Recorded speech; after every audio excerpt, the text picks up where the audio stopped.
IlustraPro, el podcast de Ilustrando Dudas. El espacio sonoro que te brinda información y asesoramiento sobre la profesión de la ilustración. ¡Y buen rollo! Por IoBru.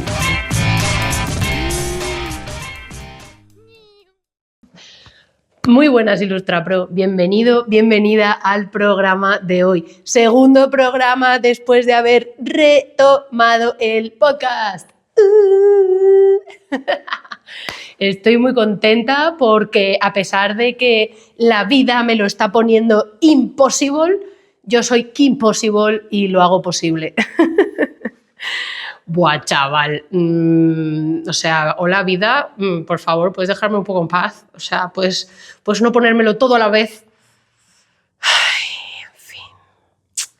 Es que no sé si lo comenté en el programa pasado, pero bueno, sí que lo he comentado por Instagram en otras ocasiones, pero estoy en proceso de terminar de escribir y entregar el primer libro que voy a publicar con una editorial.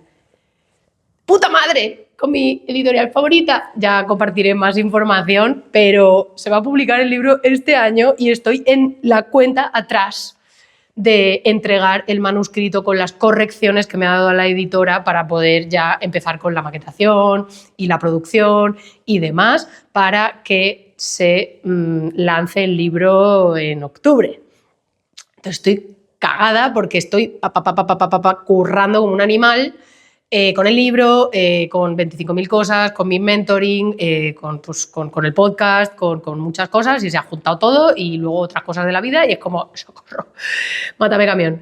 Pero no pasa nada porque me quedan, 7 días. Sí, justo 7 días. Dentro de 7 días, el lunes que viene, tengo que entregar. Bueno, en fin, pero que no he venido aquí a contaros mi vida, sino a deciros que tienes una entrevista maravillosa con una invitada espectacular. Y esta era una entrevista que ya le debía al podcast desde hace tiempo porque la invitada de hoy es mi compañera de estudio. Entonces, manda huevos que haya tardado tanto tiempo en conseguir que nos sentemos y hagamos un programa. Pero te digo una cosa, al principio ya estaba como... Pero ahora, después de haber hecho el primer programa, la primera entrevista juntas, me ha dicho, tía, pero si esto es súper divertido, sí, mola un montón. Digo, pues te vas a convertir en mi colaboradora habitual porque mola mucho lo que dice, es súper potente, es una persona con una experiencia de 25-30 años en el mundo de la ilustración, haciendo además un tipo de ilustración súper poderosa, súper bella, así que estoy segura de que te va a encantar. Pero antes de pasar con la entrevista, en la que vamos a hablar de ilustración conceptual, poesía visual, retórica visual, de cómo trabajar ese músculo, de cómo llevar nuestra ilustración en esa dirección para que comunique de forma mucho más potente, brillante y mágica. Quiero contarte que quedan 7 días también para que cierre el acceso del pack Super IlustraPro, que es el pack que aglutina toda mi formación, toda la formación de Ilustrando Dudas más potente, el training profesional más potente que vas a encontrar, o sea, que existe, porque ya me he encargado yo que sea eso que le hace falta a absolutamente todos los IlustraPros que andan intentando dedicarse a la ilustración. Y te lo comento porque hasta ahora el pack lo tenía en abierto, pero me he dado cuenta de que por culpa de eso mucha gente no le está dando la importancia y la seriedad que tiene hacer ese proceso formativo. Y aunque en general mis alumnos son unos motivatics, pero hay veces que la vida, pues eso, coge y te empieza a meter movidas y te lo vas dejando. Y yo quiero que cuando la gente haga esta formación y decida hacer esta formación, se sientan acompañados, sientan que es un momento de cambio de paradigma, de cambio de chip, de ponerse en serio, de priorizar su objetivo de querer dedicarse a la ilustración, ¿no? Y uno de los primeros pasos que hay que dar para cambiar de chip y para poder dar los pasos correctos es entender cómo funciona la profesión, cómo funcionan las reglas de juego y cuáles son los pasos que tú necesitas dar para, desde el punto en el que estás, poder avanzar y hacer esa transformación creativa y profesional que es muy potente y también muy compleja. Entonces, como dentro de 7 días se va a cerrar el acceso y luego solamente voy a abrir 2 convocatorias al año, te estoy avisando por si acaso a ti te viene mejor hacerlo ahora. Porque si es algo que has estado posponiendo, diciendo, bueno, ya lo haré, luego tal, cual... Bueno, pues por si acaso tú sientes que ahora es el momento, que no quieres esperar hasta la segunda mitad del año, además van a haber plazas limitadas, lista de espera, entonces nada te garantiza que vayas a poder participar en la siguiente convocatoria que abra, aprovecha y hazlo ahora. Porque además probablemente también metamos más bonus, actualicemos cosas y suba el precio. De todas formas, esto es algo que todavía estoy valorando, pero lo que sí que seguro va a pasar es que se va a cerrar el acceso. Y si eres una de los IllustraPros que hiciste el curso Portfolio Project conmigo hace 1.000.000 de años o el curso Soy ilustrador y ahora qué en su versión presencial cortita o en su versión online pero antigua, porque yo he ido actualizando un montón el curso, quiero que sepas que te va a llegar un email con una súper oferta porque tengo muchas ganas de que actualices y renueves tu formación profesional y para que podamos hablar de nuevo y ver en qué punto estás, cómo vas, etc. Así que presta mucha atención porque hoy te va a llegar un email con esa oferta que es solo para exalumnos, exalumnas que tengan ganas de seguir metiéndole caña a su profesionalización. Eso, a su proceso de profesionalización. Bueno, pues con esto y mencionando a nuestro super sponsor Drawfolio, la plataforma que te facilita infinito crear tu primer portfolio web de ilustración, porque es una plataforma que te da el hosting, el dominio, que te permite también montar tu tienda online, que tiene todas las movidas de seguridad que hacen falta para que todo esté bien, que te da además un email propio de tu web y que te plantea unas plantillas súper sencillas para que en cuestión de media hora puedas tener tu web hecha, si es que ya tienes tu loguito, la estructura de tu web clara, es decir, qué secciones vas a poner, que normalmente los ilustradores lo que hacemos es poner portfolio y una galería de proyectos, about o bio y información sobre nosotros y después contact para que nos contacten y luego ya pues si quieres poner Instagram, tienda o lo que sea, pues o por ejemplo un apartado de bocetos o de cuaderno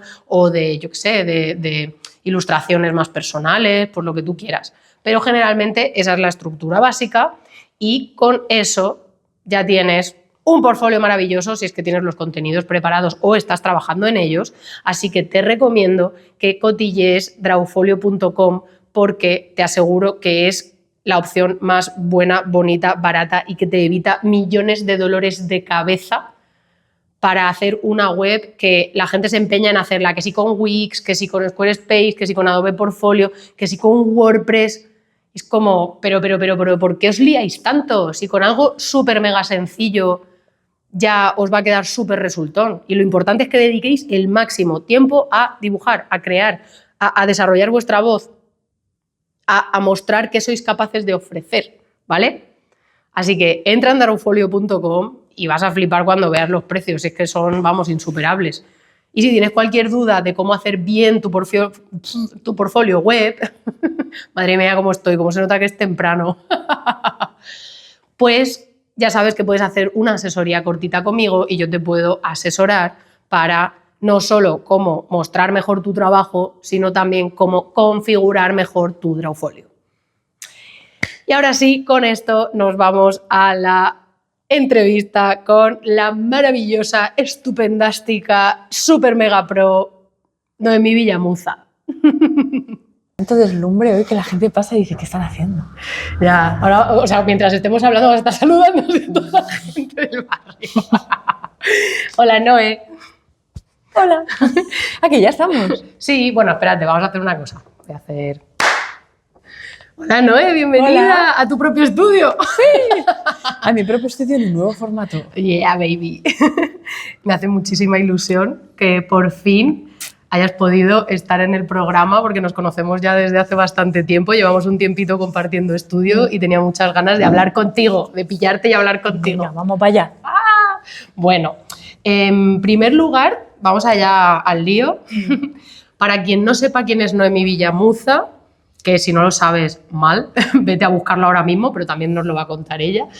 ¿Quién eres? ¿A qué te dedicas? ¿En qué te especializas? Pues soy ilustradora, me gusta mucho también decir que soy dibujante y llevo casi 30 años en el mundo de la literatura infantil, sobre todo literatura infantil y juvenil. Ajá. Oye, baby, 30 años. 30 años ya, sí, claro, es que soy mayor. Era pre-internet y luego toda la transición y lo que la gente no sabe, y esto es algo que le conté a ella hace no tanto tiempo, es que la razón por la que yo descubrí que la ilustración era una profesión a la que te podías dedicar fue a través de Encender la noche. Qué fuerte. De un libro suyo. Qué bonito. O sea, yo flipé. Ya. Me lo regalaron y yo decía, pero esto lo ha hecho alguien que claro, que debe de vivir de esto. Y hice cling y fue gracias a ti, tía. Qué fuerte, porque ese fue el primer libro que yo ilustré con la conciencia de que era la primera vez que hacía algo profesional en gran formato. ¡Wow! Fue lo primero que hice grande. Y la primera vez que sentí que iba a tener como un escaparate que no eran los libros pequeñitos de colección, ¿sabes? Qué fuerte, flipa. Sí. Wow, pues nada, esto estaba destinado a suceder. Qué La bonito. conexión. Total. Sí. Bueno, pues vamos a hablar en profundidad de cómo trabajas, porque tienes una forma muy particular de trabajar. Entonces, antes que nada, quería preguntarte si hay algún momento clave de tu trayectoria en el que tú empezaste a entender que lo que te interesaba no era tanto contar lo obvio, ¿sabes? Lo literal, sino lo que se siente, lo que no se puede decir con palabras, lo que es abstracto.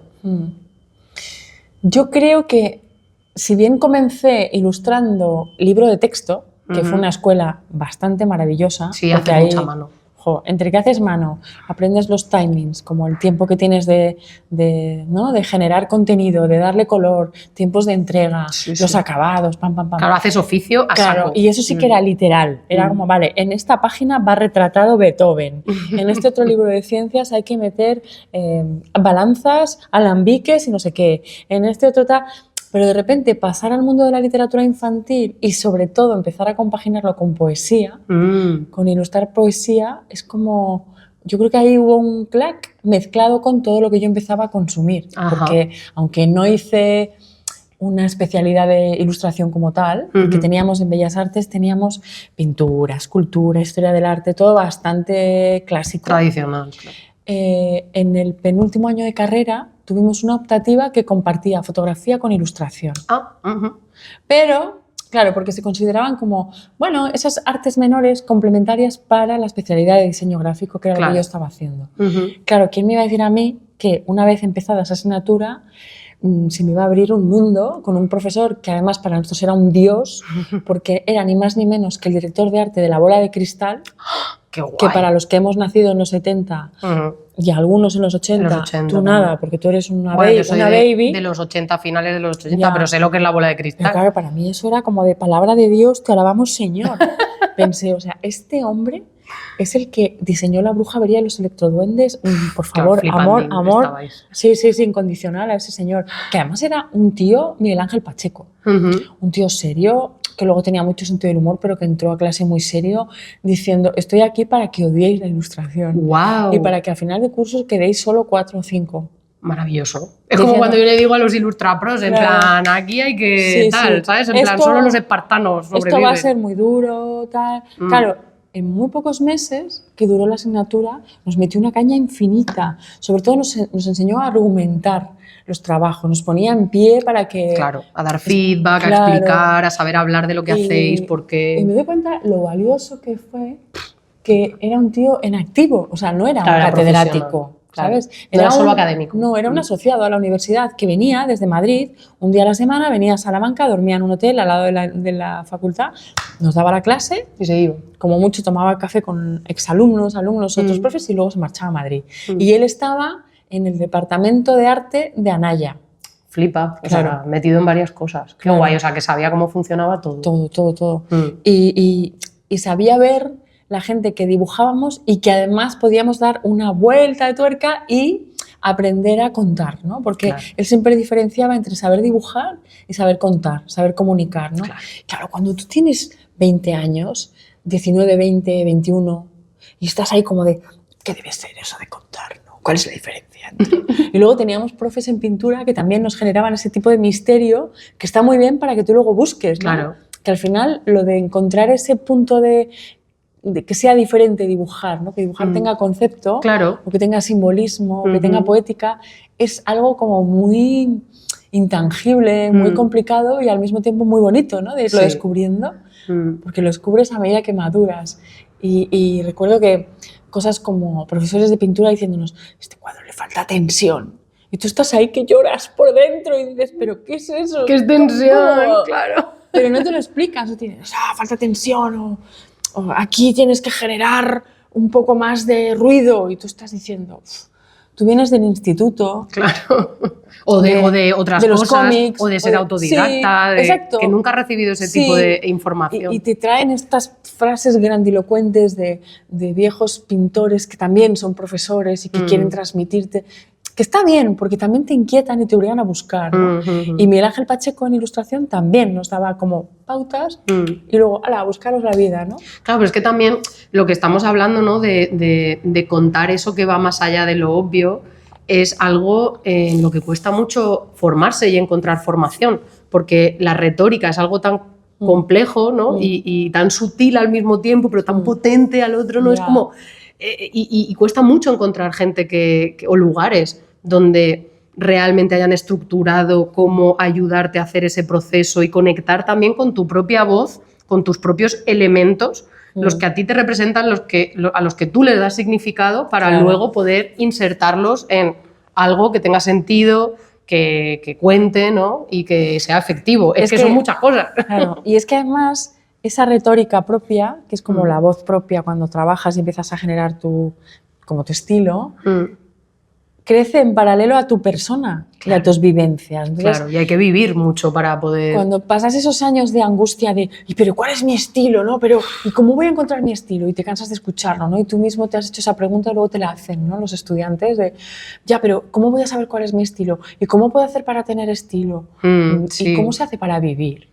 Claro, ¿no? Y para saber quién eres. Claro, ¿cómo haces para desarrollarte, para madurar, para pues vivir. superar un error, para, yo qué sé, ¿no? Entonces, pues claro, viviendo. Claro. Una parte es como un azar, que un día encuentras que una herramienta ¿cómo se dice?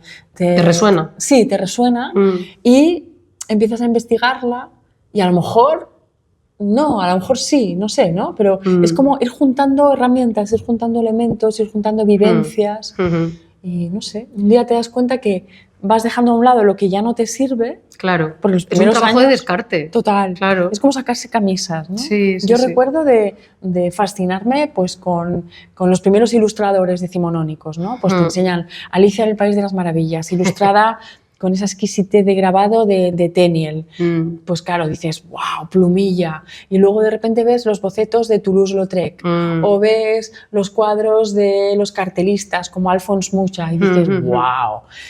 Y claro, en aquel curso, en aquel año de ilustración en Bellas Artes, no nos dio tiempo apenas a nada, porque eran, no sé, 3-4 meses. Sí. Entonces, dimos un trocito de la historia del arte que acaricia la ilustración, ¿no?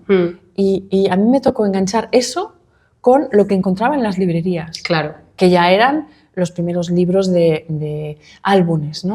Porque era el año 90 y del 95 al 98 que empecé como a meterme ahí. Y era wow, Pep Montserrat, Arnal Ballester, Gusti, Jesús Gabán o eso, Miguel Ángel Pacheco en sus últimos años. Sí. No sé, mezclados con autores extranjeros que empezaban a publicar, pero estaba emergiendo. Yo empecé cuando empezaba el álbum en España. Claro. Cuando nacía Calandraca, cuando empezó a coger fuerza Coquinos, cuando estaba en sus gérmenes Mediavaca. Fíjate. Entonces pienso, jolín, qué momento más, qué caldo de cultivo más bueno.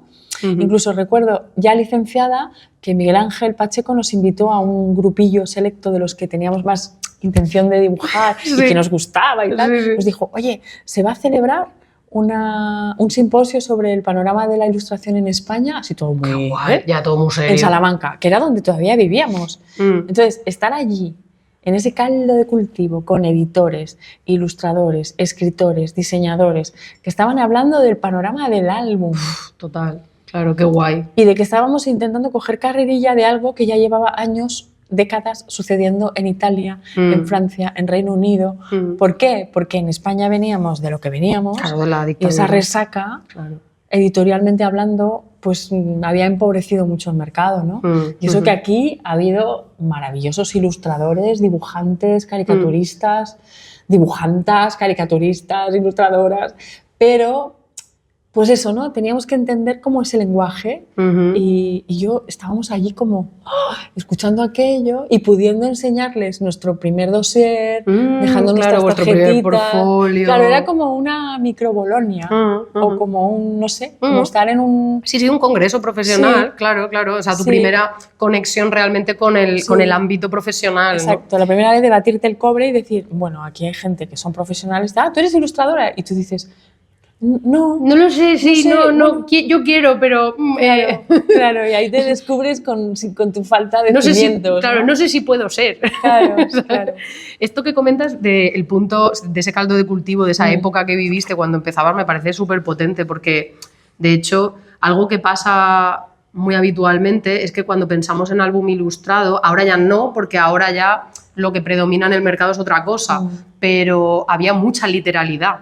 O sea, hay mucha narrativa simple, ¿no? Una redundancia en la imagen que simplemente reforzaba lo que contaba el texto, y me da la sensación de que justo en ese momento es cuando se empezó a cambiar un poco la manera de abordar el álbum, hacer cosas más arriesgadas, más conceptuales, más poéticas.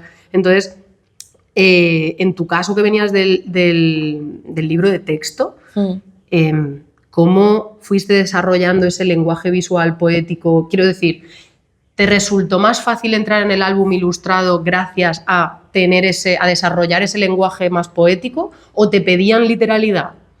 ¿Cómo llevabas eso? Claro, yo es que creo que tuve la suerte de marcar desde el principio como un camino, ¿sabes? Entonces... Pero por tus intereses, por lo que a ti te interesaba dibujar, o desde dónde abordabas tú ya las cosas. Claro, porque de alguna forma en mis últimos años de carrera ya me generé un imaginario, pero qué casualidad que no fue en ilustración. Porque en ilustración teníamos ejercicios en los que estábamos aprendiendo por ejemplo, teníamos que diseñar un horóscopo, teníamos que diseñar un arranque de un cuento, un packaging de no sé qué. Entonces eran como cosas que todos hacíamos la misma y de repente esto es en wash, esto en acuarela, esto lo haremos no sé qué. No teníamos herramienta digital. Claro. Yo no tenía ni ordenador, ni Photoshop, ni por supuesto teníamos internet. Es justo pre-internet. Entonces era ir como locos a las bibliotecas, por ejemplo, íbamos a la Fundación Sánchez Ruy Pérez, que estaba en Salamanca, ahora ya no está, pero bueno, sigue en el pueblo donde nació la fundación y en Madrid, a por los catálogos de Boloña. Sí, claro, guapísimo. A ver ilustradores con otras voces, con otros estilos, a ver cosas rarunas, ¿no? A ver ese material que no entiendes, que no sabes si te gusta o no te gusta, pero te atrae. Eso fue un primer punch. Y luego, por ejemplo, recuerdo que ya teníamos como intención de contar un mensaje, y yo tenía en la asignatura de grabado, pues era más guay si tú te planteabas un tema para generar una serie, ¿no? Porque tenías que hacer pues, X láminas en punta seca o generar una pequeña colección en linóleo. Entonces yo estaba como en aquel momento muy fascinada por lo gótico, por lo oscuro, por lo misterioso, y me había comprado un librito de Lumen de fotografías de niñas victorianas, que había fotos de Lewis Carroll, claro, el autor de Alicia. Todo venía un poco al hilo, ¿no? Porque son esas épocas en las que investigas. Yo leía, por ejemplo, realismo mágico, me encantaba Cortázar, me encantaba Rayuela, pero de repente, Alicia en las maravillas, escrita por Lewis Carroll. Hostia, Lewis Carroll resulta que se inspiraba en Alicia Liddell, que era una niña, hija de un pastor protestante que vivía en la casa del lado, ¿no? Y no sabían si este hombre era trigo limpio o no. Pero yo solo quería ver las fotos. Niñas modernistas, niñas, decimonónicas, victorianas, serias. Sí, con una pose, unos vestidos... señoras, con sus vestidos rígidos, pero no, Alicia Liddell era como un poco rebelde. Y él la vestía como de salvaje, ¿no? Y de ¡buah!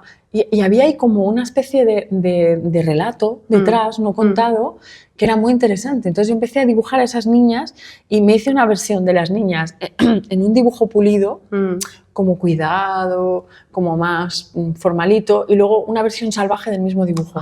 Qué guay. Compaginé las dos voces para los grabados.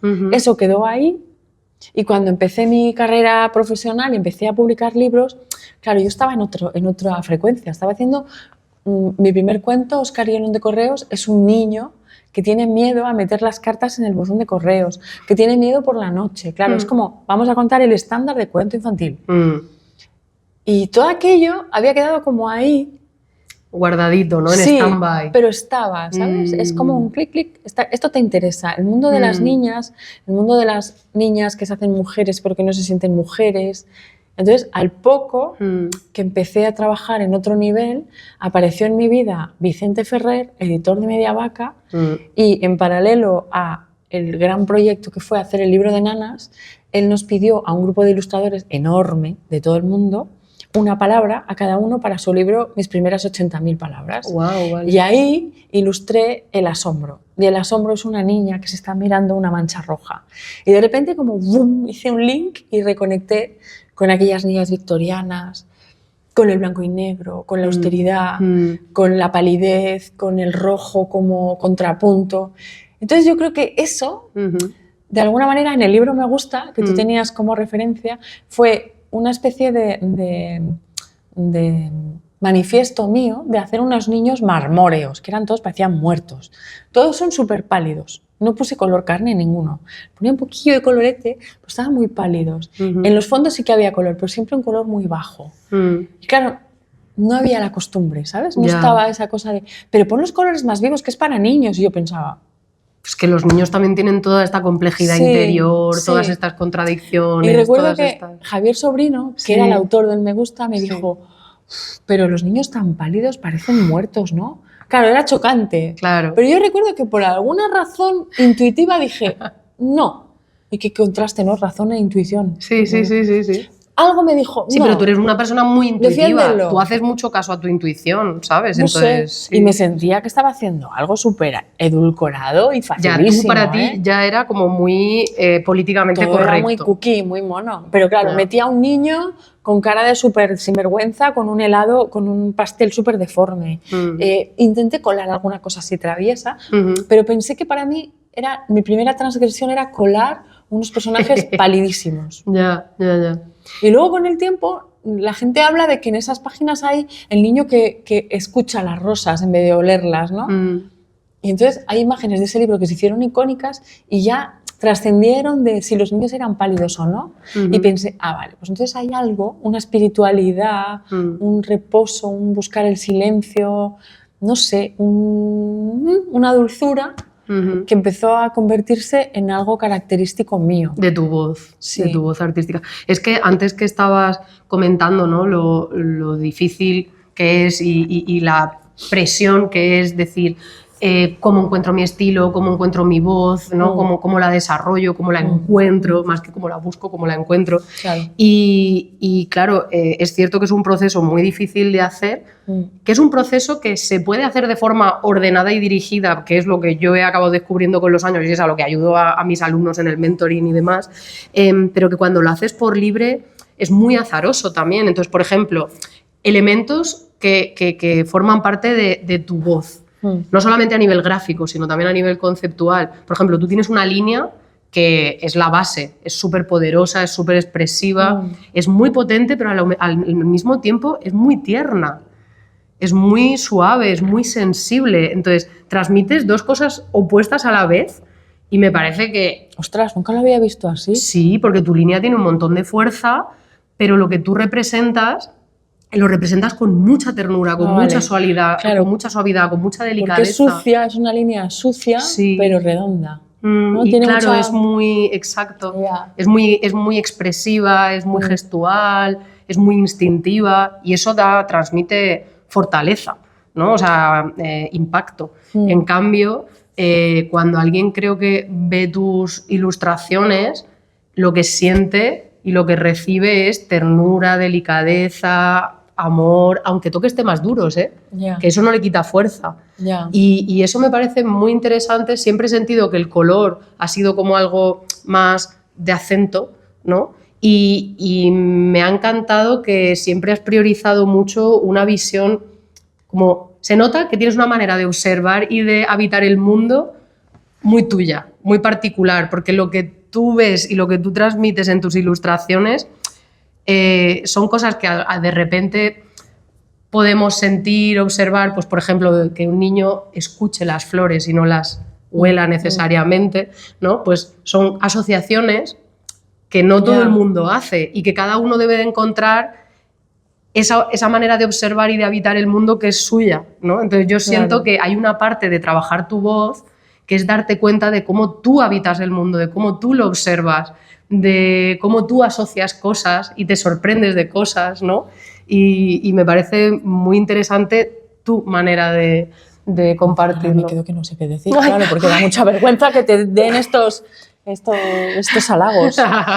No, pero yo qué sé, es que hay algo que como es tan instintivo, ¿sabes? Y como tan natural, que te acaba saliendo sensorial, solo, ¿no? que tampoco, esto no lo puedo explicar. Sí, no lo puedo destripar en mucho, no sé. Claro. No, pero por ejemplo, tu línea. Tú siempre has tenido claro que tú eres una persona de línea, que lo que te da fuerza a ti a la hora de expresarte es la línea. Total. Y lo has defendido a muerte, ¿no? Y lo he intentado, ¿eh? He dicho, venga, voy a hacer un trabajo con manchas. Más pictórico. Sí. No te pesa nada. Es que si conviertes en manchas lo que yo hago es la nada, es cero. Es nada, te quedas con nada. Ya. Claro, porque en realidad en esas direcciones del trazo, ¿no? En esa especie de apego absoluto que le tengo al lápiz, claro. Es donde encuentro mi caligrafía dibujando, ¿no? Claro. O sea, como mi...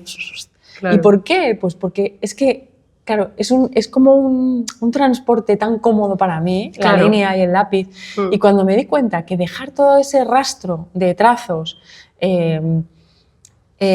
no era negativo, al contrario, generaba como movimiento, expresividad. Aportaba mucho, claro. Sí, y además recuerdo especialmente al principio que no lo calibraba tan bien. Entonces, cuando dibujaba y lo tenía que escanear, me quedaba especialmente guarro. Ya. Y claro, cuando escaneas y contrastas, cualquier mota se convierte en grita. O sea, una mota de polvo contrastada se convierte en un moco negro en mitad de lo blanco. Total. Entonces, tienes que saber cómo el brillo contrasta al final, cómo está, que todavía me pego muchos sustos. Sí. Claro, si tienes una herramienta tan guarra como el lápiz y usas grafitos muy blandos para que dejen más trazo, ¿no? Sí.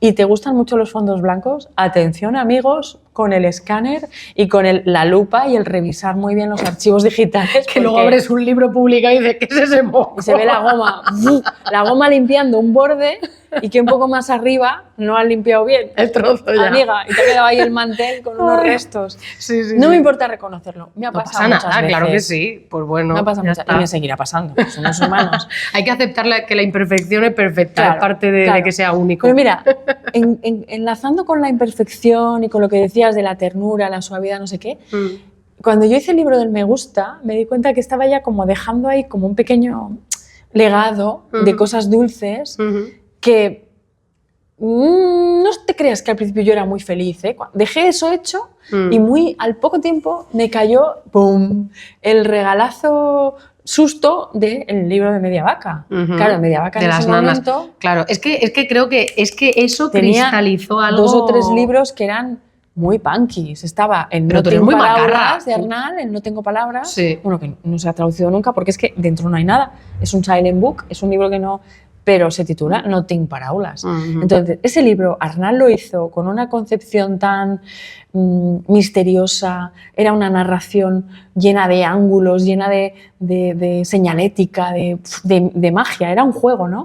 Y luego también estaba Pelos de zanahoria, de Gabriela Rubio, que también tenía como un expresionismo en los dibujos, tal, y de repente me encargan a mí, que yo le decía, me acuerdo de decirle a Vicente, pero Vicente, si yo he hecho Oscar y León de Correos y estoy preparando el Me Gusta, creo, no sé qué, porque claro, mi mundo era color, infancia y algo que me habían salpicado un par de editoras que pobres, pues mala pata, me decían, ¡ay, qué monos estos monigotes! ¡Qué bonitos estos muñecos!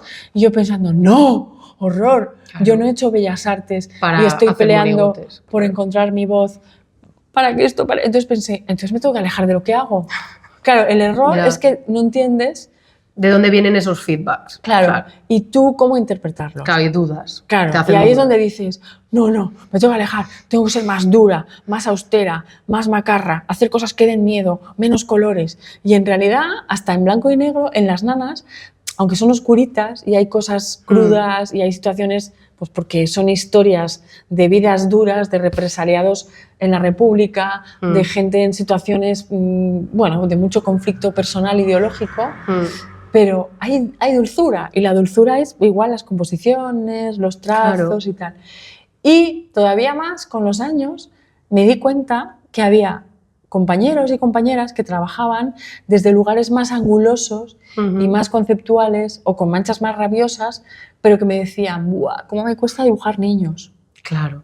O ¿cómo me cuesta la maternidad? Y yo pensando, joder, pues a mí se me da muy bien. Claro, es que tú tienes una conexión natural con esa energía quizás más femenina, más vulnerable, con esa parte más humana, más emocional, que si lo piensas, la mayor parte del mundo, los adultos, tendemos a evitarla mucho porque duele, porque son partes de nosotros que muchas veces están dolidas, están rotas, no son como querríamos, no las hemos alimentado, y tú habitas ese lugar normalmente. Es que tú eres una persona muy tierna y muy amorosa, pero al mismo tiempo eres la persona más rockera que conozco. Entonces, mola porque tú habitas los dos lugares, pero la mayoría de la gente habita uno. Claro, por compensar. Yo creo para que no todo se vaya hacia el lado edulcorado de la vida, ¿no? Pero claro, eso, cuando ahí me di cuenta, que no lo sabría reproducir como lo has explicado, pero cuando me di cuenta que en realidad la ternura que yo tenía era un valor, no era un talento, digo, pues a mí me sale esto. Yo observo a los niños en los parques y hago y capturo un gesto y sé que tal postura me puede servir para contar que ese niño está melancólico, por ejemplo. Claro. ¿No? Y hay como...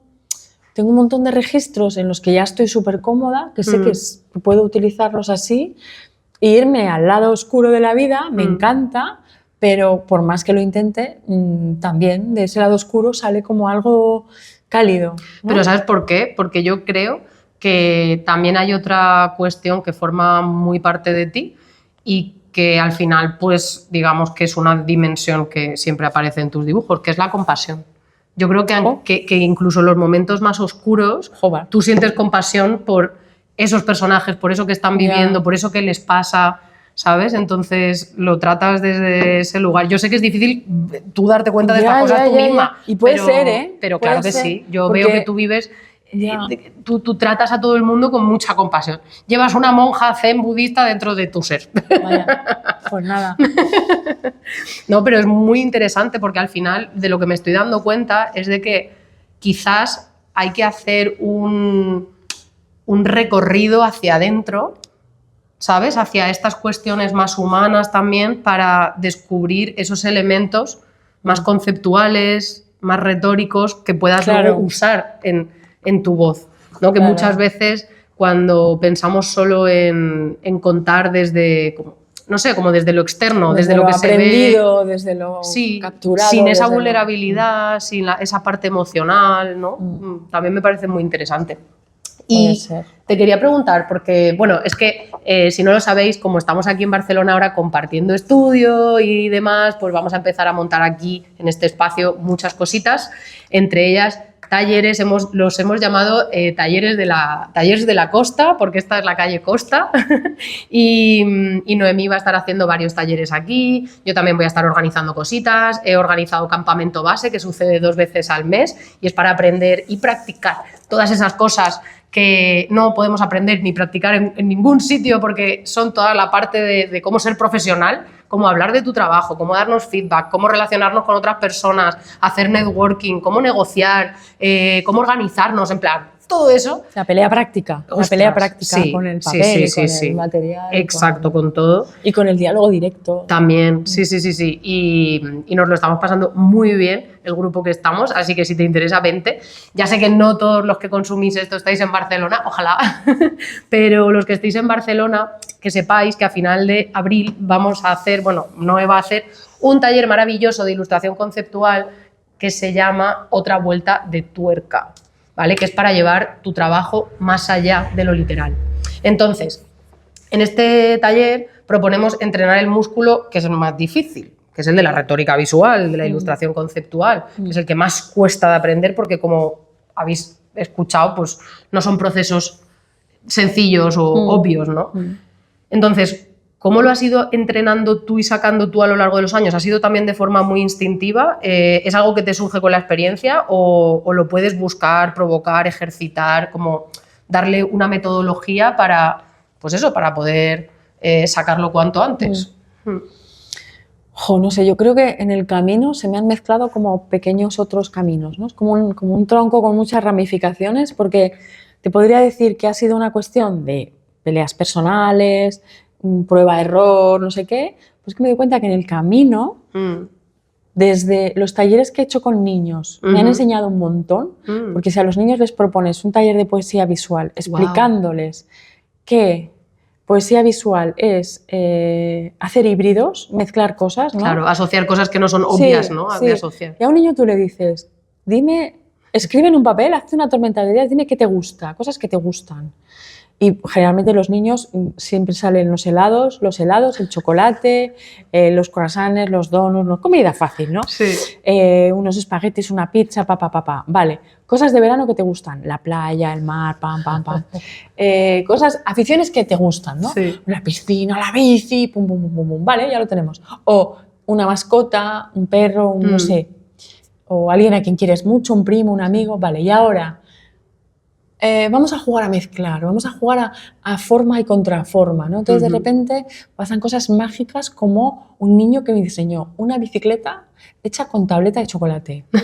Un árbol del que nacían, boca abajo, además, conos de helado con la bola creciendo. Wow. Claro, entonces es como de un helado que dé helado, un árbol que dé helados. Ya, tío, maravilloso. Menudo fruto. Pero además al revés, ¿sabes? Como la bola de helado hacia abajo. Es que eran imágenes eran como lágrimas, Sí. pero acababan con bolas de color pues, rosa, marrón, vainilla, pum. Esas mezclas, ¿no? Entonces les generas un universo como un poco de locura, donde pueden transgredir, donde no tienen que dibujar a su perrito perfecto, ni a su hermanita, ni el paisaje, ni el aula. No, es como de, vamos a hacer, es como hacerse logotipos de sus cosas favoritas, de sus hits, ¿no? O por ejemplo, dibujan una Nintendo con ruedas. Ya ves. O dibujan, yo qué sé, el escudo del Barça con... no sé, con la cabeza de su perro, cosas marcianísimas. Y luego pasan cosas muy mágicas, como niños que te dejan una declaración de intenciones de lo que quieren ser de mayores, ¿no? Wow. Esos niños que tienen mucha más intuición con el dibujo y que despierta en ellos una cosa como muy inquietante y te preguntan, ¿pero tú vives de esto?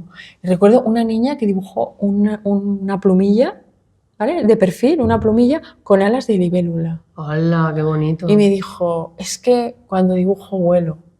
Y dices, brutal. ¿Sabes? Claro. Niños que te hacen naves espaciales con lapiceros, no sé, es muy guay. Entonces, si eso lo trasladas al mundo de los adultos, pues aparecen cosas como más aspiracionales, más espirituales, aparecen las rupturas amorosas, Claro. las personas que has perdido. Y es muy bonito porque lo provocas sin darles la directriz.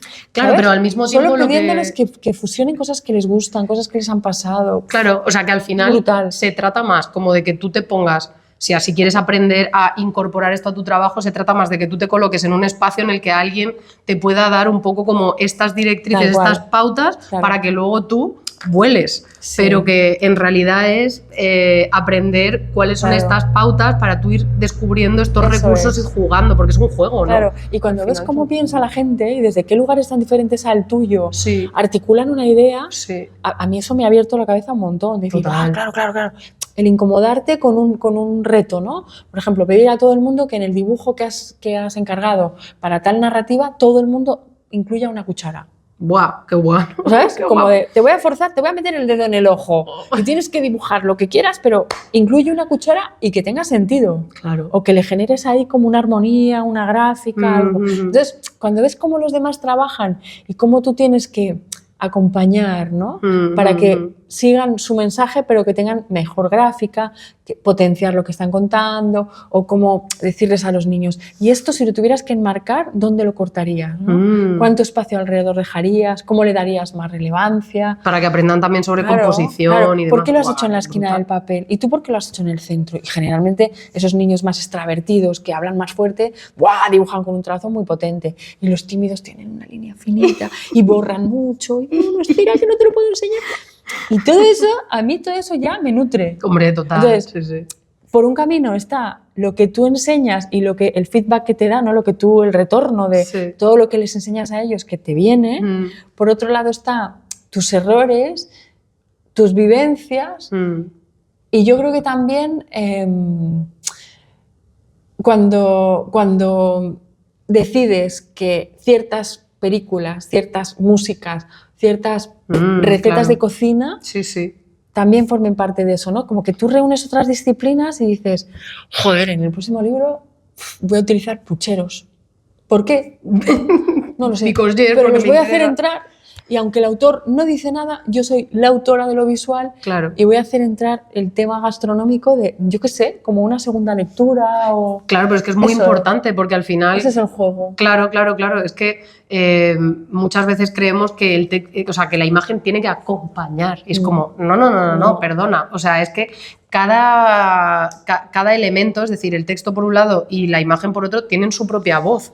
Y han de sumar y han de crear historias distintas. Hay que obviamente ver cómo encaja, pero sí. Y una cosa que me has hecho pensar, que me parece súper interesante, porque claro, cuando estamos en este proceso de profesionalizarnos, como de cocinar nuestra voz artística, venimos del hobby, venimos de la afición. Y eso hace que la manera en la que nos sentemos a trabajar, investiguemos, nos lo curremos, etcétera, suele venir desde un lugar bastante cómodo. Y todo este proceso que tú estás diciendo da miedo, es muy incómodo. Es incómodo porque lo que tú has dicho de la cuchara, yo lo pensaba y decía, hostia, estar en un grupo con un montón de gente que no conozco, teniendo que demostrar que sé colocar una cuchara con sentido en una ilustración conceptual que signifique algo con fuste, me da yuyu. Ya, pero te está poniendo contra las cuerdas. Claro, pero está haciendo sentirte que te falta, ¿no? Recursos, claro, que no sabes, y también enfrentarte a la incertidumbre de que soy capaz de sacar, pero es que es un músculo, quiero decir, si tú llegas a un taller como otra vuelta de tuerca, lo normal es que vengas desentrenado si no has trabajado esto antes. Entonces... Además, es una incomodidad muy gustosa después. Luego sí, porque te pero al principio como... te enfadas o te tal, pero luego dices, ¡guala! Sobre todo lo bonito de trabajar en grupo, ¿no? De ver como boom. Y de alimentarte de los demás. Ha hecho un barco con la cuchara. Brutal. Qué tía, pues yo no habría pensado. Fíjate, yo me he ido por el lado de... Pues yo lo que me he quedado es con la forma. Pues yo solamente con que es metálico. Pues yo... Claro. Y de repente hay alguien, por ejemplo, que esconde la cuchara entera y solo hace asomar el mango y te dice, no, es que en mi caso... Y dices, pues también vale. Y los demás se quedan como, no, es que pensaba, pues ahí está, ¿no? Como la capacidad de... Claro, de salirse de la caja también a la hora de pensar. Eso es. Claro, entonces yo veo que es muy importante tolerar esa incomodidad y enfrentarte a ella porque te da mucho poder y además te permite estar en estos espacios en los que te nutres un montón, como tú dices. Es que para poder trabajar la ilustración conceptual y la retórica visual hace falta consumirla. Consumirla y descubrir cómo otros la trabajan. Entonces, claro, yo recomiendo que la gente se fije en esas cosas que le incomodan y que dicen, uy, no, esto no, qué miedo, no, uy, no, esto no es tan importante. En realidad lo estás evitando porque te incomoda. Claro. O sea, te estás quedando en la comodidad, entonces yo te animo a salir y a buscar la incomodidad, a enfrentarte a estas cosas porque te van a llevar a otro nivel. Y luego, mira, hay un tema en los que dibujamos, inevitable, que es que nos quieran. Claro. Uno dibuja para que, cuando eres pequeño, es para que te digan, ¡hola, cómo mola, qué bien dibujas! Entonces, claro, mientras tú estás en tu zona cómoda dibujando cosas que te salen bien, ¿qué sabes? Todo bien. Porque todo alrededor es, wow, qué bien lo hace. Qué buena técnica, qué buen virtuosismo, no sé qué. Pero es que eso no sirve de nada. El virtuosismo solo es machaque, la técnica solamente es cuestión de tiempo. Y ahora con la IA, tutoriales, la IA te lo hace solo, ¿sabes? Bueno. No abramos el melón, pero no. Importante. Es un melón con una sandía al lado, que es para otro podcast. Hacer guerra de sandías. Pero realmente, cuando tú estás incómodo porque te está saliendo algo feo, claro, es como de, no me van a querer porque he hecho una cosa fea. Ya. Pero ese hacer una cosa fea es que después, cuando lo superas, es maravilla. Yo recuerdo las primeras veces en libros de texto de dibujar cosas incómodas, no niños ni señoras Claro, vestidas cosas que no sabías dibujar. victorianas. Claro. No, dromedarios en una página. Joder. Y en una L invertida, ¿sabes? Hacer Esa una es horrible. masía en perspectiva con 5 vacas al fondo y que se vea al granjero llegando con un tractor. Horror. Porque eso es, claro, bajarte del burro y es sí. humildad. Sí. Humildad. Y eso va muy bien. Claro. ¿No? Bajar a la gente del burro y decirle, pues mira, ahora te va a tocar dibujar o ahora tienes que coger el dibujo de otra persona, ¿no? Esos juegos en los que dices, ostras, estoy perdiendo los papeles, no lo tengo controlado. Pero es que hay que saber salir de ahí y acostumbrarse a eso. Pero claro. eso es como, de repente fluyes o de repente, entre comillas, salvas un dibujo, dices, pues, ¿qué hago ahora con este cacao? Pues no pone una cola de ballena, hombre. Y fíjate que lo giro y me está llevando a otro lugar, ¿no? El punto de vista. El punto de vista que te da el estar sufriendo, ¿no? Porque igual en la vida tienes una situación de complicación, vas por la calle, llueve a jarreo y estás mojándote y no sé qué, y necesitas un recurso y de repente te acuerdas que llevas una bolsa de plástico en el bolso. Y haces... Sí, te pones buenísima con la bolsa a correr. Yo qué sé. Sí, ¿no? claro. Un montón de entornos en los que encuentras soluciones inesperadas porque te obliga la complejidad, ¿no? Porque hay un conflicto y tienes que resolverlo. Pues dibujando a veces esa complejidad, ¿no? Vale, tengo que ponerme a hacer esto, tiene que tener poética y solo blanco, negro con rojo. ¿Y qué elementos tengo en la imagen? Una luna, una cola de ballena, agua y estrellas. ¿Y qué pongo? Rojo. Yo es que me acuerdo de esta tesitura con un libro concreto del abecedario de Nórdica. Que tú ahí calpando de la cabeza. A ver, el rojo en el mar, sangre. El rojo en la ballena, en la luna, en la cola, muerte. Claro. La luna llena que he dibujado, roja, un tomate. Vale, pero he dicho que voy a poner rojo en todas las páginas. ¿Qué hago? Y de repente dices, las estrellas. ¿Y si pongo estrellas finitas rojas? Joder, ese pez chiquitín que tiene esas... los peces avisales. Sí, que son como que tienen esa cola. Sí. Entonces dibujé unos pececitos distorsionados, más en forma de estrella que otra cosa, y les puse en una trama regular en el cielo y dije, ¿ese es el punto rojo? Total, Pues, qué guay. pues ese ejercicio... Nunca habrías llegado ahí si no te hubieran puesto en esa tesitura. No, si hubiera sido blanco y negro me hubiera recreado en... Claro. Cosas cookies, Claro, igual, ¿no? Y darle mucha dulzura, pero ¡pa! Ese contrapunto inesperado de, coño, el cielo son peces. Ya ves, ya ves.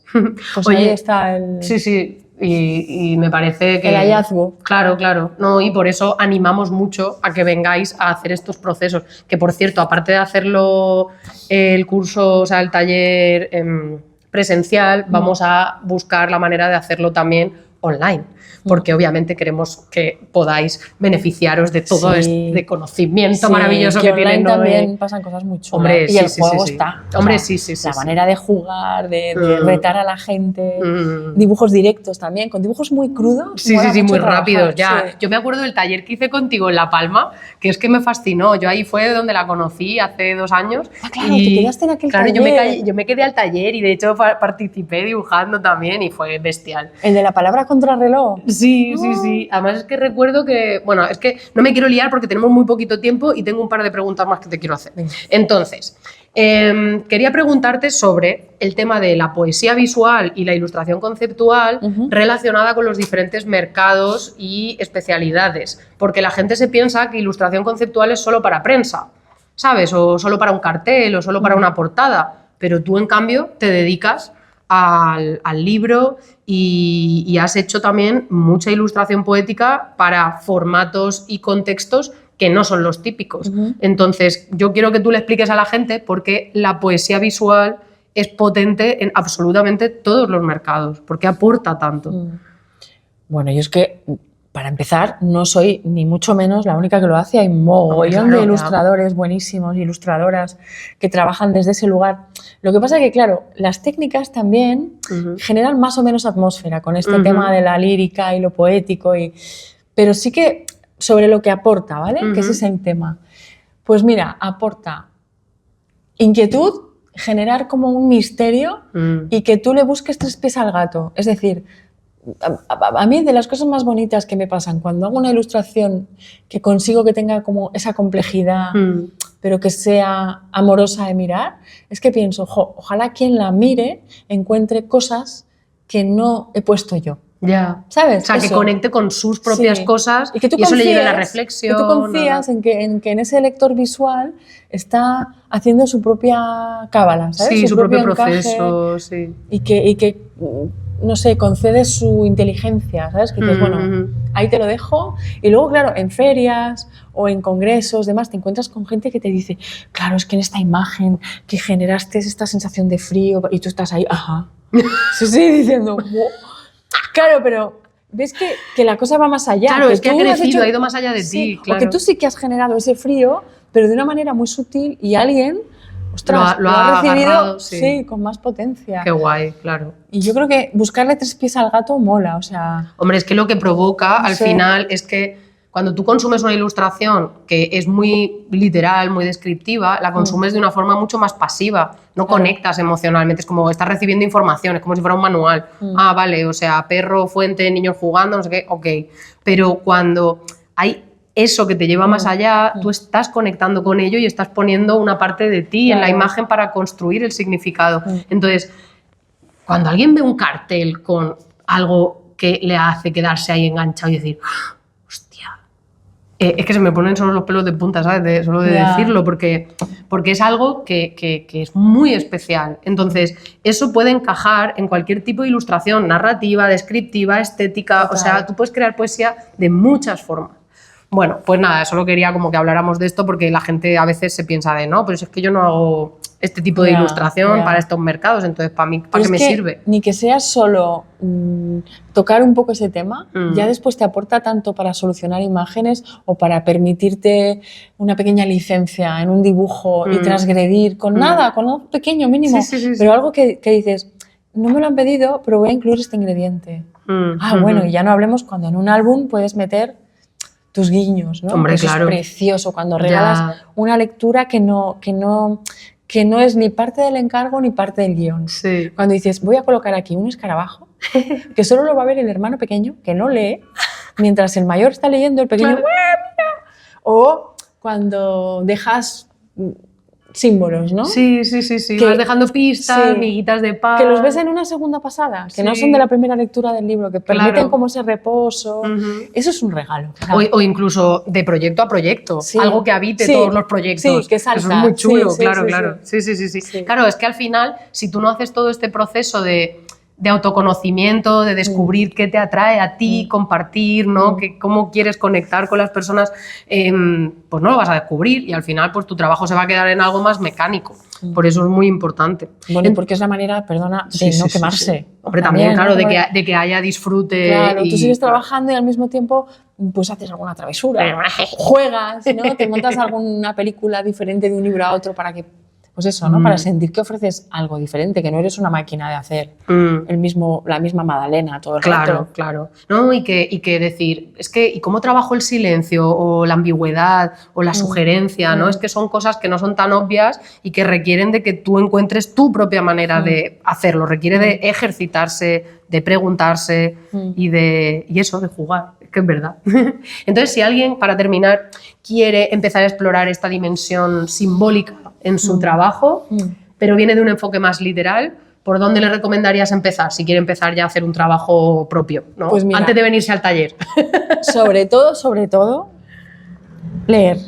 O sea, cualquier ilustración, cualquier trabajo gráfico, pero sobre todo los que están orientados al mundo de la literatura, al mundo del relato, de lo narrativo y de lo poético.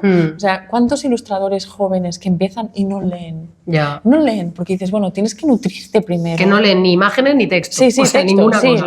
lectura. No me olvidará Arnal Ballester que lo contó en una conferencia así como de un buen ilustrador tiene que ser primero un buen lector. Sí, un buen consumidor de lo que quiere hacer. Sí. Es que no puedes hacer algo que no has consumido. Exacto. Pero no solo... Consumido y analizado, claro. Voy a adquirir álbumes ilustrados. No. Lectura, aventura, narrativa, novela, ensayo, todo, ¿no? Es como que todo eso te nutre, porque es que la vida que tenemos no nos da para vivir todo lo que queremos vivir, pero a través de los libros es como que te compactan viajes, vivencias, Sí. no Sí. sé. Y Vives todo mil eso, vidas, sí, claro. genera mucho universo visual, ¿no? Mucha imagen.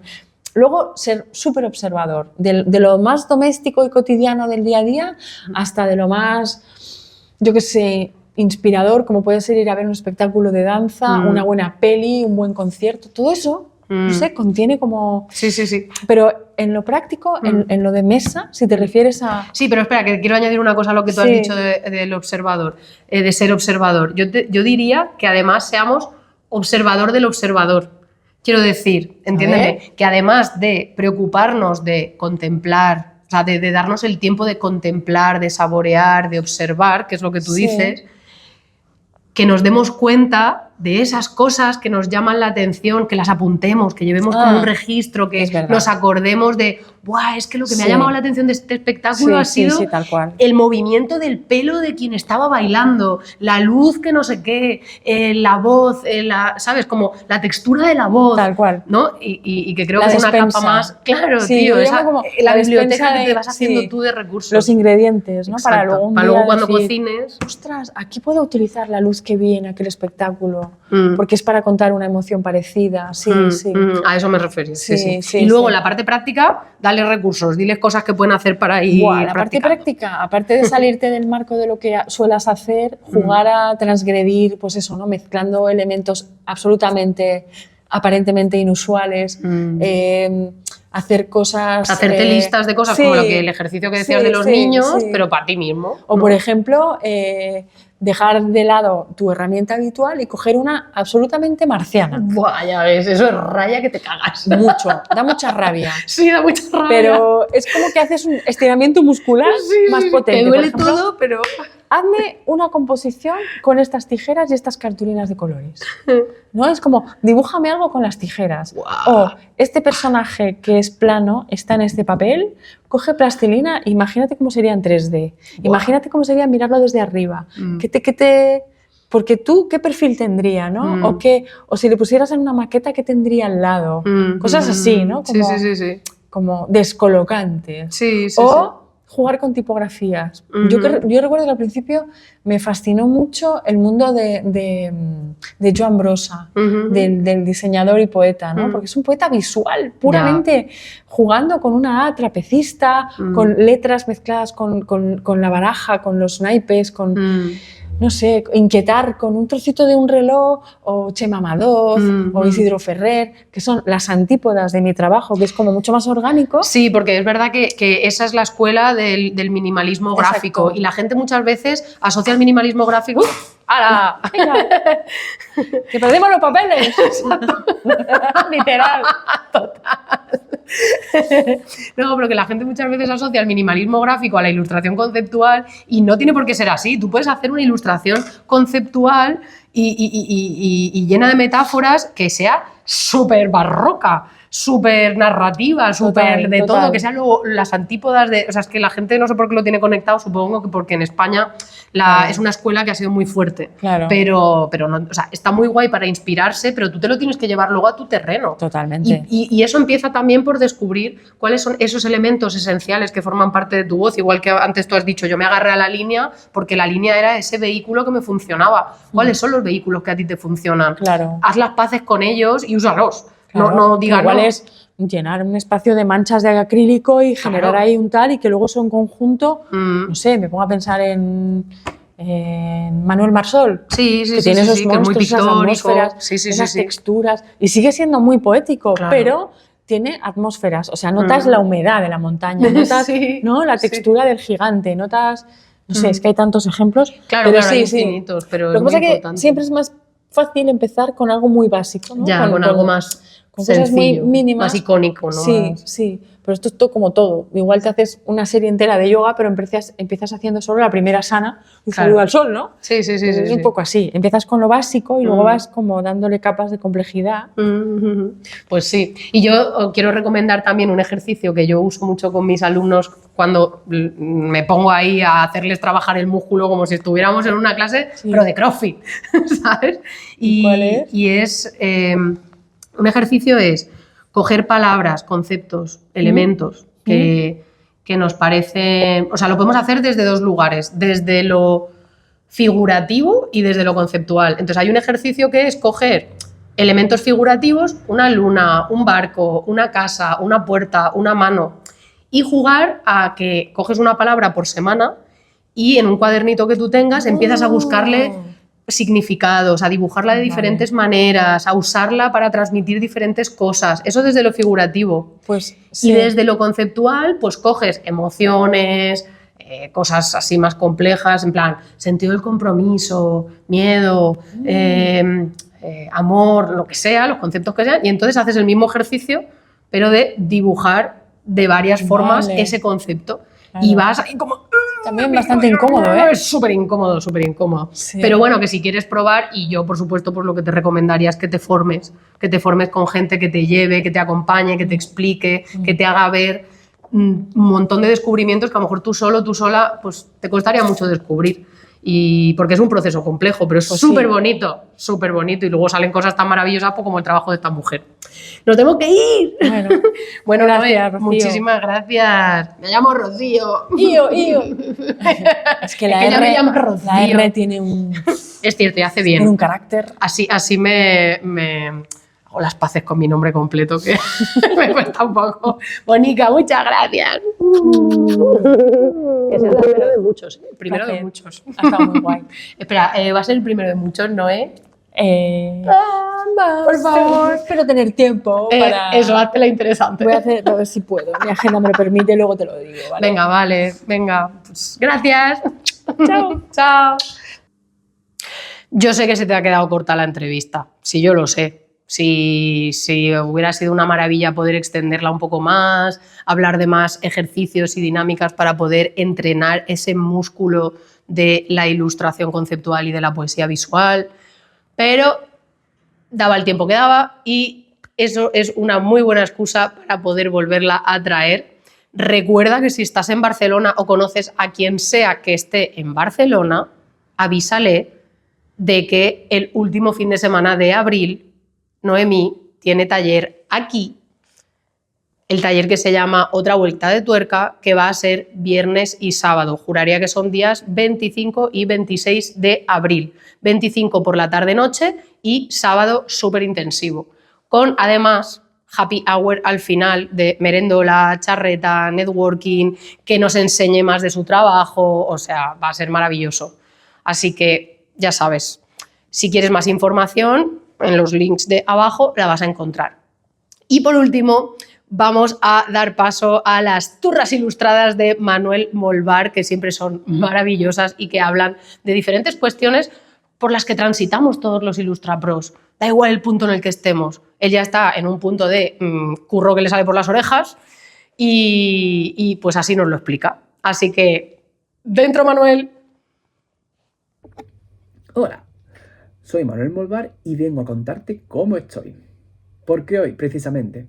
Pues porque dentro de unas horas tengo una entrevista con la agencia de representación de ilustradores Hannah Goodson, de Canadá. Todo el mundo que me ha hablado de esta agencia me ha dicho maravillas de ellos, entonces estoy con bastante curiosidad por saber qué es lo que la agencia opina del trabajo que tengo hecho hasta el momento. De hecho, simplemente voy para eso. Esta actividad ha sido organizada por la APIC, por la Asociación Profesional de Ilustradores de Cataluña. No ha sido algo por lo que yo haya postulado ni haya pasado una criba, sino que ellos sacaron, oye, mira, tenemos esta actividad, ¿te interesa? Sí. Entonces me metí allí y voy simplemente para saber qué opinión le merece a la gente de Hannah Goodson mi trabajo en este momento. ¿Por qué estoy tan nervioso? Porque mi cabeza funciona así y estoy seguro de la que no. Estoy seguro de que muchos de ustedes funcionáis de la misma forma, que este tipo de actividades os paralizan y que las entrevistas como que os acaban por poner más nerviosos de la cuenta cuando al final no tenéis por qué. Lo cuento como en mi caso en este momento. O sea, si pongamos que, bueno, hay dos únicas probabilidades. Que a Anna Goodson le guste mi trabajo, con lo cual pues ya tendré su contacto y podré decirle en el momento dado que necesite algo de ellos o que necesite otra agencia de representación, que ya te digo, por fortuna, ya no me hace ahora mismo no me hace falta, pues si se da ese caso, decirle, oye, mira, nos conocimos en la entrevista de la API, que en Barcelona, no sé cuánto, si te acuerdas de mí, no sé qué, y ya tengo su contacto ahí guardado.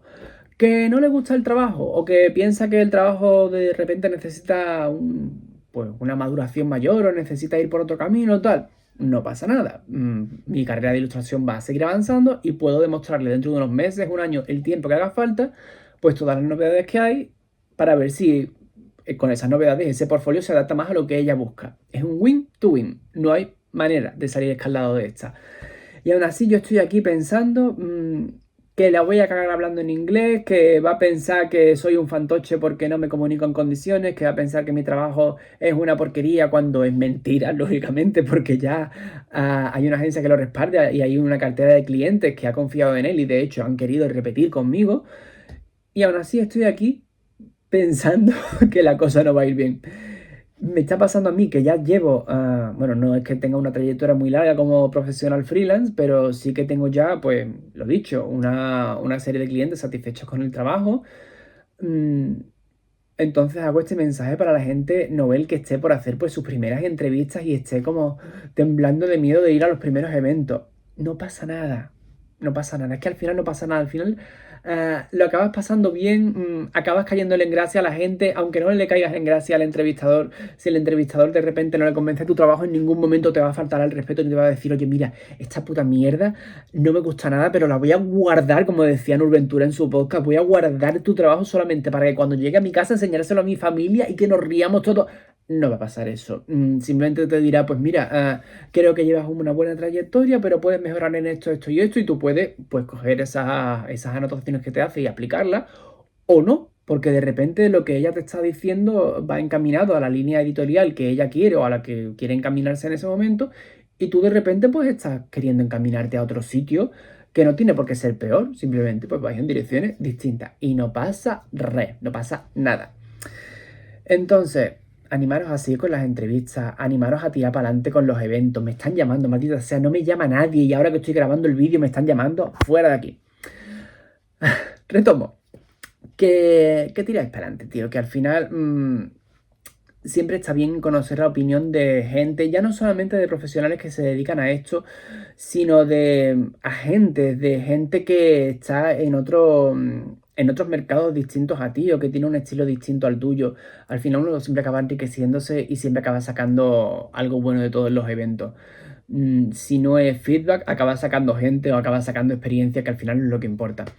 Así que yo os animo que aunque estéis temblando de miedo, aunque seáis la persona más tímida del universo y no tengáis ni idea de hablar inglés, chapurread lo que podáis, que vuestro trabajo hablará por vosotros. No está mal que aprendamos inglés, también te digo. No quiero que ahora que yo me riña diciendo, no, el inglés no hace falta. Sí, sí hace falta, pero yo me lo estoy tomando como con mucha calma.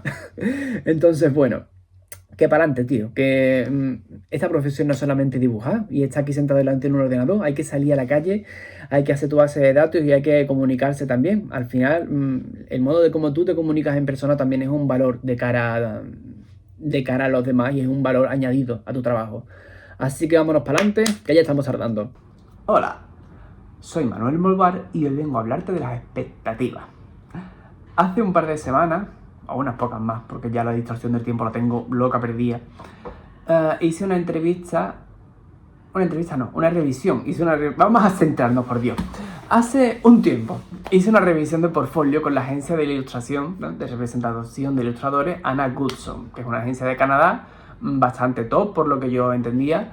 Entonces, bueno, la APIC, la Asociación de Ilustradores Profesionales de Cataluña, organizó una jornada de revisión de portfolio con ellas y bueno, yo ya tengo agencia, estoy con Advocate, estoy muy contento con ello, pero no estaba de más pues saber qué era lo que otra agencia distinta opinaba del trabajo que tengo hasta el momento.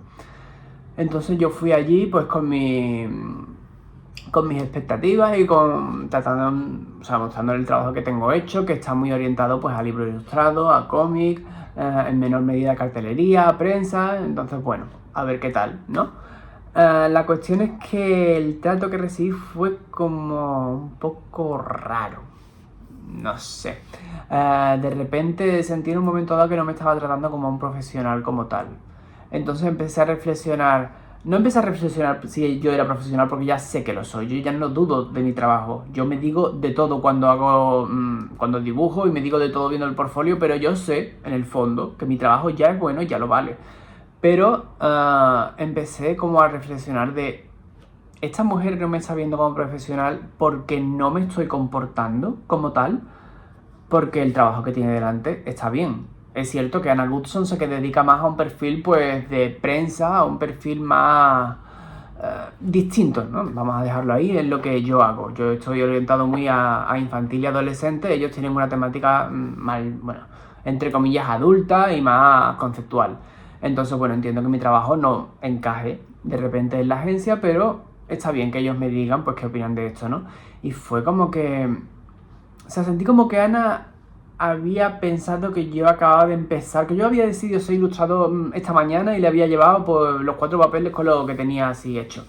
Y me dio unos consejos que no eran malos, ni mucho menos, pero ya me habían dado hace muchos años y yo ya los tengo aplicados a mi trabajo. O sea, este rollo de si lo que quieres es ilustrar libros, muestra solo libros ilustrados, no sé qué, que es cierto. Yo ahora mismo estoy en proceso de separar mis portfolios de libros ilustrados y de cómic, pero al final el estilo es tan similar y lo que cuento es tan parecido que creo que es bueno que se vean trabajos de ambos, ¿no? Bueno, en fin, la cuestión es que puede ser que fuera porque yo en las entrevistas, mis habilidades sociales son bastante limitaditas. Si le añadimos que además las tengo que desarrollarlas en inglés, ya soy una ameba que va como... no sabe muy bien qué decir y dejo que mi trabajo hable por mí. Y si empiezan a preguntarme más de la cuenta, puede ser que se lleven una impresión mía de que soy imbécil. Y si no es que sea imbécil, simplemente es que no sé manejarme en este idioma. Para que luego la gente le diga a yo que el inglés no es importante. Yo era uno de esos. Bueno, a ver, te puedes defender sin él, pero si está, pues mucho mejor. La cosa es que cuando yo terminé la entrevista, pues ya con esa idea de, bueno, pues aquí no pintamos nada. Igualmente le di la tarjeta como para decirle, bueno, me ha gustado mucho conocerte y saber la opinión que tienes de mi trabajo, no sé qué, por favor toma una tarjeta por si en un momento dado, mi trabajo y la agencia se cruzan y son más afines, ¿no? De repente estáis buscando a alguien más con mi perfil o yo viro hacia algo pues más parecido a lo que estáis trabajando ustedes. Pero me hizo así con la mano, no, yo tengo muchas tarjetas, no sé qué. No pasa nada, ya me lo han hecho otras veces. Pero después ella dio una charla, bastante interesante por cierto, y tras la charla empezó a coger carros y carretas de tarjetas de todo el mundo que vino para allá, pero la mía seguía así, no, gracias, no sé qué, ha sido mucho conocerte, chao. Ellos sí y yo no. Girl, bueno, ya está, no importa. ¿Es Anna Goodson una mala persona por no cogerme una tarjeta? No. ¿Soy yo un mal ilustrador porque Anna Goodson no me haya cogido una tarjeta? Para nada. Simplemente no encajamos en el momento y bueno, no soy no soy el perfil que a ella le interesa en este momento. Afortunadamente yo ahora mismo no necesito agencia. En el momento en el que yo necesite agencia y necesite a Anna Goodson, ya me haré yo notar lo suficiente y ya iré yo para que Ana se entere de quién soy y sepa mi nombre sin necesidad de que yo le dé la tarjeta. Vamos, está eso cantadísimo. En fin, que lo que vengo a decirte con toda esta turra es que no te desanimes si de repente las entrevistas o los trabajos que haces pues no tienes el resultado del trato que tú esperas. Que la persona puede tener un mal día, que como ha sido en mi caso, pues puedes no encajar en el perfil de la agencia, porque ella me dijo efectivamente que no encajaba, pero se hartó de alabar el trabajo que yo hacía. Decía que tenía un uso del color chulísimo, que mi estilo de dibujo era muy bueno, que ella tenía una solvencia tremenda, pero que claro, que no era lo que estaban buscando. Lo que pasa es que tuvo como ese aire de condescendencia que me confundió un poco, pero bueno, whatever, ya está. Pasó así, pues no importa, ya vendrán entrevistas mejores y eso no significa absolutamente nada. Y también te digo, yo he tenido una trayectoria bastante rápida y bastante buena para lo que viene siendo empezar en ilustración. O sea, he enseñado 4 portfolios, he conseguido agencias y he empezado a conseguir trabajo. Entonces no está mal que en algún momento me pongan en mis sitios, ¿sabes? Y me frenen un poquito. Eso no quiere decir que me vayan a hundir, ni mucho menos, pero que vea yo que no todo el feedback es positivo y que de vez en cuando me puedo llevar un palo y ya está. Que es que esto es así y ni es el primero ni va a ser el último, con lo cual hay que acostumbrarse. Así que nada, palazo en el lomo, una lloradita y a seguir para adelante, que es lo que toca. Porque si queremos ser ilustradores nos van a llover por todas partes y hay que saber cómo encajarlo.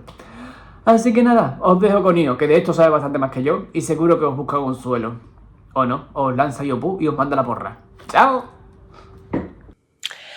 Muchas thank you, Manuel, madre mía.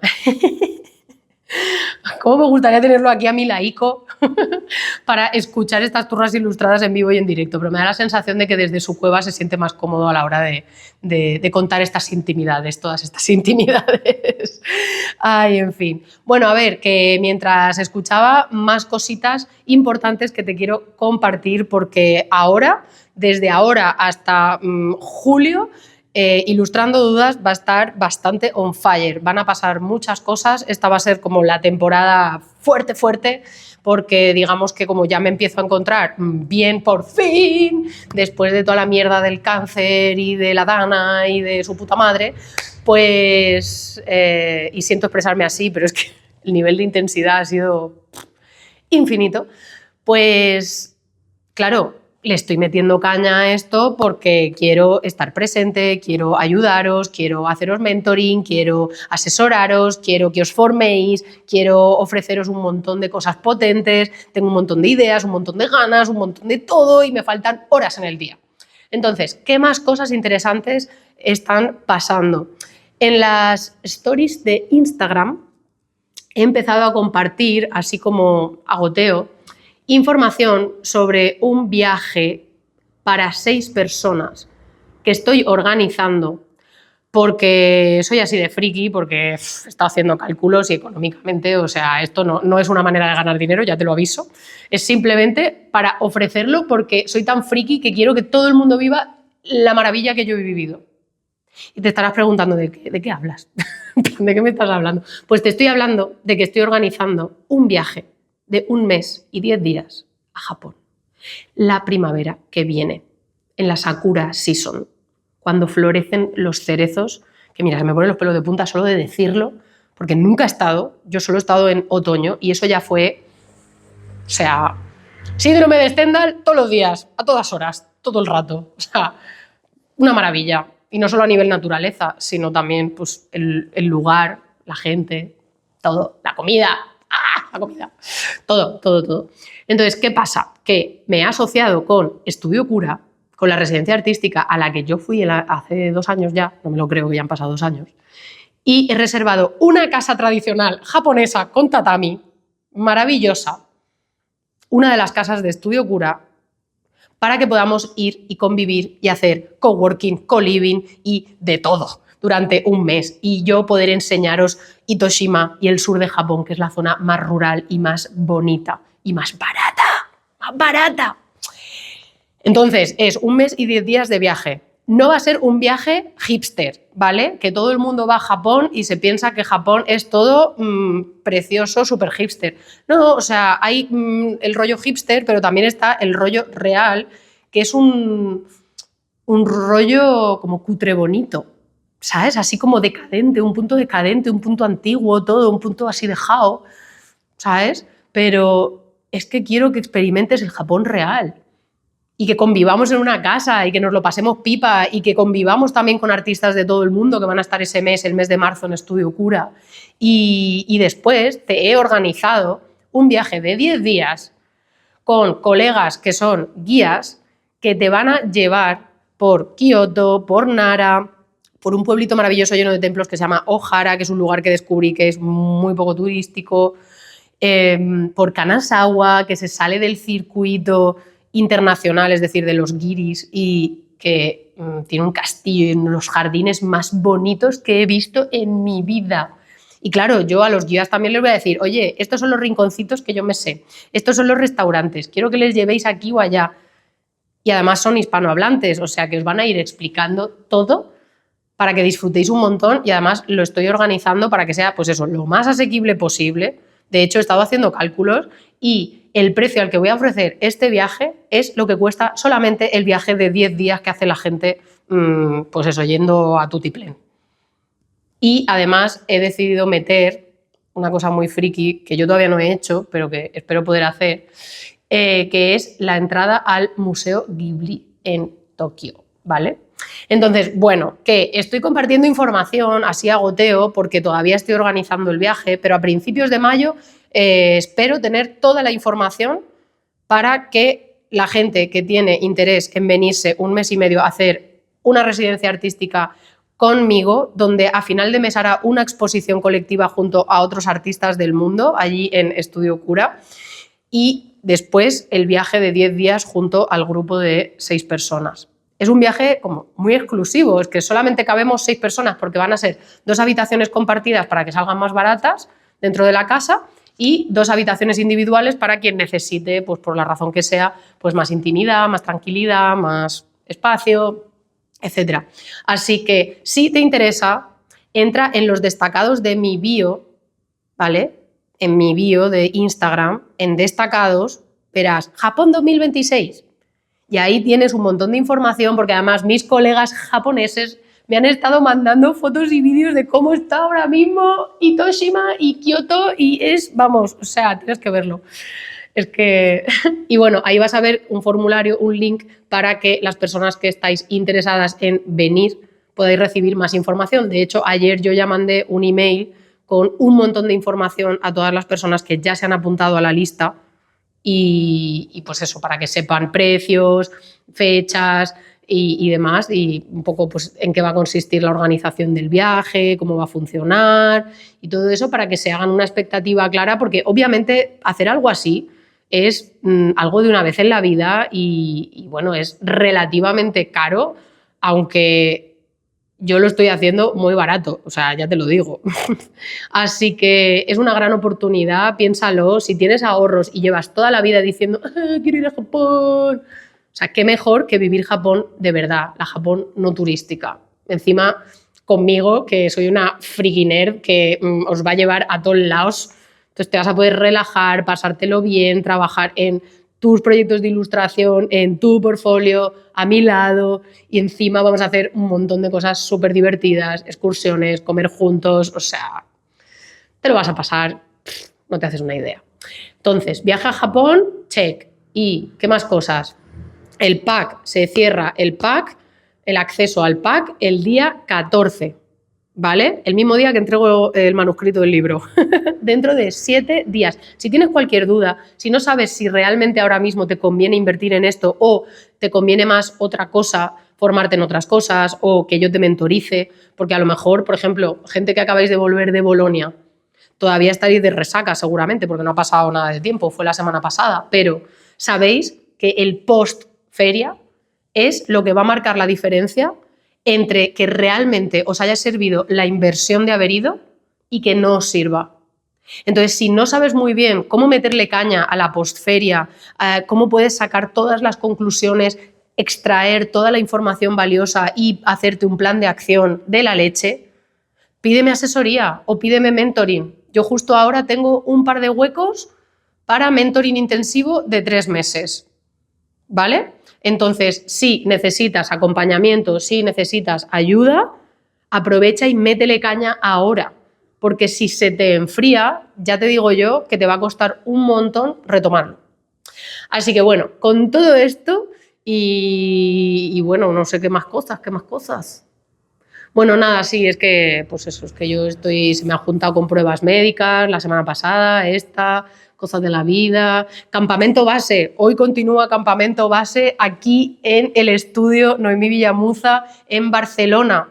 Campamento base es una actividad que hago, un evento 2 veces al mes de forma regular, va a estar sucediendo hasta junio, donde de forma práctica trabajamos y practicamos y entrenamos todas esas cuestiones que acompañan el hecho de dibujar, de dedicarnos a ilustrar.